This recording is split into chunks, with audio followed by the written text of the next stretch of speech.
Hello বন্ধুরা, কেমন আছো তোমরা সবাই? আশা করি প্রতিদিনের মতন তোমরা খুব ভালো আছো। আজকে আবার চলে এলাম তোমাদের জন্য একটা নতুন ভিডিও নিয়ে। আমার হাতে দেখছো অনেক শল সোয়েটার জ্যাকেট নিয়ে চলে এসেছি। তোমরা ভাবছো এই শল সোয়েটার জ্যাকেট দিয়ে আমি কী করবো? তো দেখো, শীতকাল মানেই এত শল সোয়েটার জ্যাকেট কম্বল সব বেরোয়। তো এগুলোকে আমরা কিভাবে অর্গানাইজ করে রাখবো বুঝতে পারি না। শীত চলে গেলেও এগুলোকে কিন্তু সুন্দর করে গুছিয়ে রাখতে হয়। তো তার জন্য তোমাদেরকে দামি দামি জিনিস কেনার দরকার নেই। বাড়িতে যদি পুরনো টাওয়েল থাকে তার মধ্যেই তোমরা কিন্তু অনেক সুন্দর করে অনেক কাপড় রাখতে পারবে। তো তোমাদের কি বিশ্বাস হয়? তো চলো তোমাদের সাথে শেয়ার করি। এখানে দেখো, আমি একটা পুরনো টাওয়েল নিয়ে নিয়েছি। এই টাওয়েলটা কোথাও কোথাও দাগ লেগে গেছে বা কোথাও একটু করে ছিঁড়ে গেছে। তো এটাকে আমি কিভাবে ব্যবহার করব তোমাদেরকে দেখিয়ে দিই। তো টাওয়েলটা দেখো, এখানে আমি 4 ফোল্ডে ফোল্ড করে নেব। খুবই সহজ, আর এতে তোমাদের কিন্তু অনেক সোয়েটার জ্যাকেট চলে আসবে। তো দেখো, এটাকে আমি 4 ফোল্ডে ফোল্ড করে নিলাম। খুব সুন্দর করে ফোল্ড করে পুরো সমান করে দেব। আর এখানে আমি একটা মার্জিন করে নেব। তো দেখো, এখানে 4টা ফোল্ডে ফোল্ড করে দিয়েছি। আর এবারে দেখো, উপর পাশ থেকে আমি একটা স্কেল নিয়ে নিয়েছি আর এখানে একটা দাগ দিয়ে দিচ্ছি। তো দাগটা দেব 3 ইঞ্চি ছেড়ে। তো দেখো, এরকম করে একটা স্কেল দিয়ে আমি নেপে সোজা করে একটা দাগ দিয়ে দেবো। তো এর মেজারমেন্টটা আমি 3 ইঞ্চি নিয়েছি, তোমাদেরকে আমি নেপেও দেখিয়ে দিচ্ছি। তো এটা যতটা নিয়েছি এটা দেখো 3 ইঞ্চি হচ্ছে। প্রথমে এটাকে আমি কেটে নেব। কেটে এই যে পাটটা আছে এটা সরিয়ে রাখবো, এটা আমার পরে কাজে লাগবে। আর এটা অনেকটাই মোটা, তো সেই জন্য একটু কাটতে অসুবিধা হচ্ছিল। এবারে দেখো, আমি মেজারমেন্ট করে দেখিয়ে দিচ্ছি। এখান থেকে এটা হচ্ছে 24 ইঞ্চি আর এখান থেকে এটা হচ্ছে 12 ইঞ্চি। এটা তোমাদের টওয়েলের উপর ডিপেন্ড করবে কতটা বড় ছোট। এটা কোনো প্রবলেম নেই, ছোট হলেও চলবে বা বড় হলেও চলবে। এবারে দেখো, এটাকে আমি সুন্দর করে আবার থেকে ফোল্ড করে দিলাম। ফোল্ড করে দিয়ে এখানে আমি একটা মেজারমেন্ট নিয়ে নেব। কিভাবে নিচ্ছি তোমরা দেখো, এর ঠিক মাঝখানে আমি একটা পয়েন্ট করে দিলাম। যে ফোল্ডটা করেছিলাম তার ঠিক মাঝখানে পয়েন্টটা করে দিলাম। পয়েন্টটা করে দেওয়ার পরে আমি দেখো এখানে 8 ইঞ্চিতে একটা দাগ দিয়ে দিচ্ছি। আর অপর দিক থেকেও দেখো, আমি 8 ইঞ্চিতে একটা দাগ দিয়ে দেবো। এখানে একটা দাগ দিয়ে এবারে দেখো এরকম করে এখানটাতে মিলিয়ে দেবো। তো এরকম করে স্কেল দিয়ে এটা এরকম ত্রিভুজের মতন হয়ে যাবে। এরকম করে দুপাশটাকে মিলিয়ে দিতে হবে। এটা মিলিয়ে দেওয়ার পরে এই যে যেখানটা আমি দাগ দিলাম ঠিক ওই জায়গাটা আর একটু ডার্ক করে দিলাম। আর তারপরে এটাকে এরকম করে ধরবো আর এখানে আমি কাঁচি দিয়ে কেটে দেবো। তো এটা দেখো অনেকগুলো ফোল্ড হয়ে যাওয়ার কারণে কাঁচি চালাতে একটু অসুবিধা হচ্ছে। তোমরা চাইলে কিন্তু একটা একটা করেও কেটে নিতে পারো। তো আমি এইভাবেই একটু আস্তে আস্তে করে কেটে নিচ্ছি, কারণ এটা মোটা টাওয়েল, কাটতে কিন্তু একটু প্রবলেম হবে।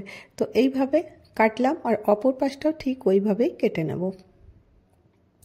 দুপাশটা কেটে নিলাম। এবারে দেখো এরকমের আমি একটা শেপ পেয়ে গেলাম। এবারে দেখো, এটা তো এখানে কাটা আছে আর এখানে যেখানে জয়েন্ট আছে সেটাকে আমি কেটে আলাদা করে দেবো, কারণ মানে 4টা পিস কিন্তু আলাদা আলাদা করতে হবে। তো এইভাবে এইদিকে দেখো এটা কেটে দিলাম আর অপর পাশটাও জয়েন্ট আছে, সেই জয়েন্ট পার্টটা আমি কেটে দেবো। তো এইভাবে আমার কাছে 4টা পিস আমার চলে আসবে। তো দেখো, তোমাদের কাছে টওয়েল যদি বড় থাকে তাহলেও কিন্তু অসুবিধা নেই, আর একটু যদি ছোটও হয়েছে তো কোনো অসুবিধা নেই। যে মেজারমেন্টই করতে হবে এর কোনো মানে নেই। এর উপরে যে আমি কেটে রেখেছিলাম এর থেকে আমি এটা হাফ করে নিচ্ছি।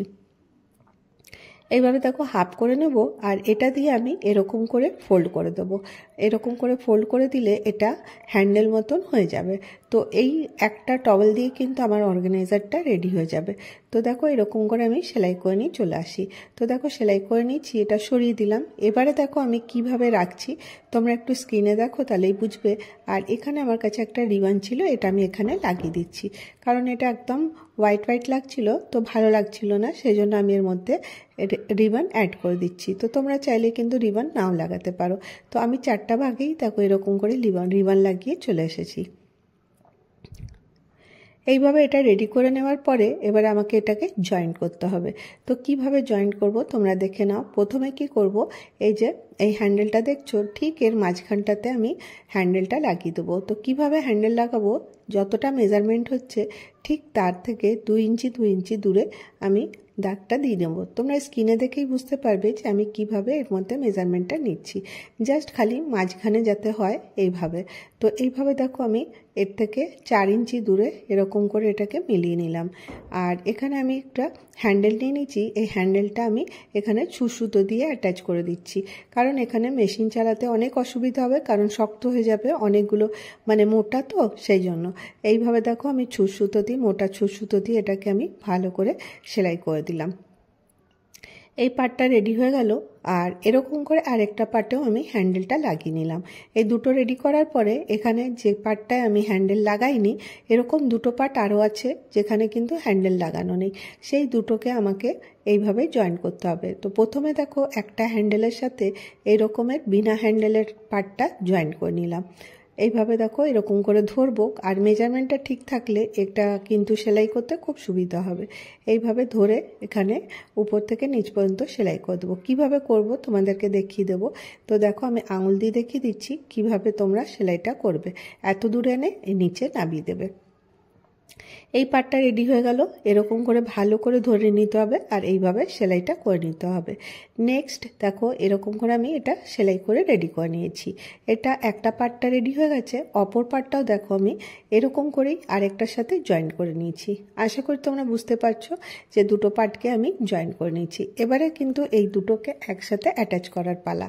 তো কিভাবে অ্যাটাচ করব, সোজা ভাগটা দেখো উপরের দিকে রেখেছি, আর তার উপরে অপর পার্টটা এরকম উল্টো করে, মানে ভেতরের দিকে যেন সোজা পার্ট দুটো থাকে, আর এইরকম করে দুটোকে মিলিয়ে আর আমাকে সোজা সোজা সেলাই করে দিতে হবে। বাস এতটাই সহজ যে এটা তোমরা কিন্তু একবারেই করতে পারো। তো দেখো জাস্ট খালি এটাকে সুন্দর করে মিলিয়ে দিতে হবে। দেখো একটা পুরোনো টাওয়েল দিয়ে তোমরা কত সুন্দর একটা অর্গানাইজার রেডি করতে পারবে, তোমাদের না দেখলে বিশ্বাস হবে না। তো দেখো এইভাবে আমি এটাকে সেলাই করে নিয়ে চলে আসবো। সেলাই কমপ্লিট হয়ে গেছে, এটাও রেডি হয়ে গেছে। এক্সট্রা সুতো কেটে বাদ দিয়ে দিলাম। এবারে চলো এটাকে সোজা করে দেখি কত বড় আমার অর্গানাইজার রেডি হয়েছে। তো দেখো এরকমের একটা বড় সাইজের একদম সুন্দর একটা অর্গানাইজার রেডি হয়ে গেছে। তো দেখো আমরা বাজার থেকে জিনিস না কিনে, তো তোমরা যদি এরকম করে বাড়িতে পড়ে থাকা জিনিস দিয়েই তোমাদের যদি অর্গানাইজারগুলো বানিয়ে নেবে, আর এতে দেখো অনেক কাপড় কিন্তু তোমরা রাখতে পারো। এটা দেখতে এরকম লাগছে, কিন্তু আমি তোমাদেরকে চলো কাপড় মানে সোয়েটারগুলো রেখে দেখাই। তো দেখো আমাদের প্রত্যেকেরই অনেক শল, সোয়েটার, জ্যাকেট, ব্ল্যাঙ্কেট এগুলো থাকে, কিন্তু আমরা যদি এরকম করে অনেকগুলো অর্গানাইজার বাড়িতে বানিয়ে নিই তাহলে পরে কিন্তু আমাদের এগুলো রাখতে খুব সুবিধা হবে। আর শীত চলে গেলে এগুলোকে আবার সুন্দর করে এর মধ্যে গুছিয়ে রেখে দাও। আর ব্ল্যাঙ্কেট বলতে এরকম সফট এসি ব্ল্যাঙ্কেটগুলো এর মধ্যে ইজিলি চলে আসবে। এবারে বড় জম্বো কম্বলগুলো কিন্তু এর মধ্যে আসবে না, ওর জন্য তোমাদেরকে কিন্তু বড় অর্গানাইজার বানাতে হবে। যাই হোক, আমাদের কাছে ছোট বড় বিভিন্ন সাইজের কাপড় থাকে যেগুলোকে কিন্তু আমাদের অ্যারেঞ্জ করে রাখতে হয়। তো দেখো এইভাবে আমরা কত সুন্দর করে এর মধ্যে অনেক জ্যাকেট কম্বল রাখতে পারবো। আর সবথেকে বড় কথা, এগুলোকে তোমরা কোথাও ডিভানে বা যেখানেই তোমরা স্টোর করবে সেখানে ইজিলি রাখতে পারো। এতে দেখো নোংরাও পড়বে না, আর শীত চলে গেলে তোমরা এগুলোকে সুন্দর করে গুছিয়ে রাখতে পারবে। আবার দেখো যখন দরকার হবে তখন এর থেকে বার করে নিতে পারবে। তো খুব ছোট্ট আইডিয়া আজকে তোমাদের সাথে আমি শেয়ার করলাম। আর তোমাদেরকে এই আইডিয়াটা কেমন লাগলো জানাতে ভুলো না। যদি তোমাদেরকে আমার ভিডিওটা ভালো লাগছে তাহলে একটা করে লাইক করে দিও, আর যদি অনেক ভালো লাগছে তো তাহলে পরে চ্যানেলটাকে সাবস্ক্রাইব করে নিও। আর আমি প্রতিদিনই চেষ্টা করি তোমাদের সাথে পুরনো জিনিস দিয়ে নতুন কিছু করে নেওয়া। তো দেখো কত বড় একটা ব্যাগ রেডি হয়েছে।